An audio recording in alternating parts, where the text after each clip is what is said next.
पाकिस्तान तहरीक इंसाफ के रहनुमा फयाजुल हसन चौहान साहब ने। फयाजुल हसन चौहान साहब, क्या कहेंगे? अहम फैसला आपके हक में आया है, क्या सूरत हाल होगी पंजाब में?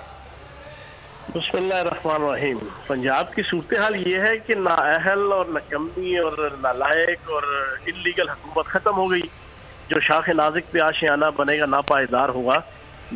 मैं पिछले 2 महीनों में 15 दफा से जायद प्रेस कॉन्फ्रेंस करके मैंने समझा दिया था कि Aleem group, green group, Khokhar group, गरीब ग्रुप, अमीर ग्रुप, किसी ग्रुप को भी किसी किस्म की कोई वजारत, कोई स्पीकरशिप, कोई एडवाइजरी नहीं मिल सकती है। हाँ, नाअहली मिल सकती है। तो आज वो चीज़ साबित हो गई। आज वो नाअहल हो गए और नाअहल होने के बाद अब हमारे आज रात को जनाब नए मेंबर मुंतखब हो जाएंगे जो खवातीन और जो आपकी अक़लियती सीटों पे हैं। पिछली जनाब हमारी जो लिस्ट दी हुई है उसके मुताबिक, और हमारा जनाब जिसे कहते हैं नंबर गेम, वो हमारी बेहतर हो गई है और एतमाद का वोट ये ले नहीं सकेंगे। अगर तो रत्ती बराबर भी कोई शर्म हया के कैप्सूल ख्वाजा आसिफ साहब से ले लें, हमजा शहबाज साहब, तो उन्हें आज रिजाइन कर देना चाहिए। लेकिन अगर वो रिजाइन नहीं करेंगे, ढिलाई इख्तियार करेंगे, तो फिर 100 छितर और 100 प्याज खा के जनाब वो फारिग होंगे। तो अच्छा यही है कि ये आज रिजाइन कर दें। उसके बाद इलेक्शन होगा और इलेक्शन जो टर्न होगी उसमें तो कोई भी नहीं ले सकेगा जनाब अक्सरियत 186। दूसरी टर्न के अंदर जो रन ऑफ इलेक्शन है उसमें चौधरी परवेज इलाही साहब इंशाल्लाह मुंतखब हो जाएंगे। फयाजुल हसन चौहान साहब, अगर नंबर गेम की बात की जाए तो 197 अरकान के वोट से वज़ीर आला पंजाब हमजा शहबाज मुंतखब हुए थे। अब 25 अरकान जो कि पाकिस्तान तहरीक इंसाफ के थे नाअहल करार दे दिए गए हैं। अगर उस फिगर को निकाल दिया जाए तो अब ये फिगर जो है वो बनती है 172।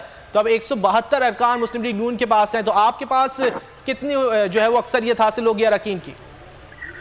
पहली बात तो आप ये सुन लें, ब्रेकिंग भी है, बल्कि कल से ये मीडिया के अंदर आ भी रहा है और हकीकत भी है कि कौमी असम्बली के अंदर 15 के करीब इनके MNA और सूबाई असम्बली के अंदर 15 से 20 MPA वो क्लियर कट हमसे जनाब डील करने के लिए जनाब बेताब है कि हमें अगला टिकट देने के हवाले से एग्रीमेंट किया जाए, कमिटमेंट की जाए।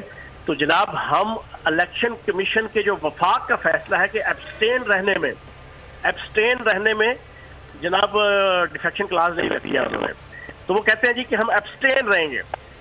तो उस सूरत के अंदर भी चौधरी परवेज इलाही साहब बनते हैं, वो एब्सटेन ना भी रहें। मैंने आपको बताया कि 5 हमारे आज रात को मेंबर बन जाएंगे, 20-25 में से 5 सीटें।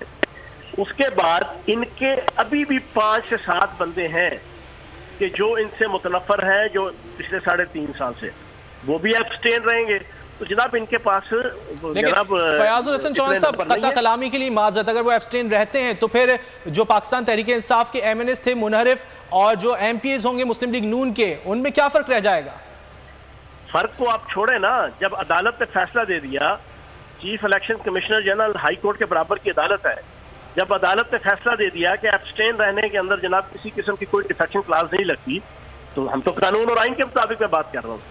अगर उनकी बात मान ली जाए, और बात उनकी माननी है, अभी तक तो उन्हीं की माननी है जब तक आगे कोई सुप्रीम कोर्ट फैसला नहीं देती। तो एक पाकिस्तानी और एक शहरी होने के नाते से रियासत के जनाब मैं पाबंद हूँ कि मैं हाई कोर्ट लेवल की अदालत का फैसला मानूं जब तक सुप्रीम कोर्ट उसको डिनाई ना कर दे या उसको रिजेक्ट ना कर दे। तो एक कानून पसंद शहरी की हैसियत से मैंने प्रपोजल आपके सामने रख दिया है। उनके 15 से 25 बंदे जनाब पंजाब असम्बली के अंदर एब्सटेन रहने को तैयार है।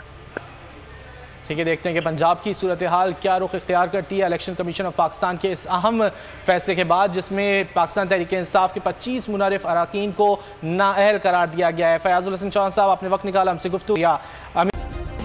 सब्सक्राइब करें और बेल दबाएं ताकि कोई खबर रह न जाए।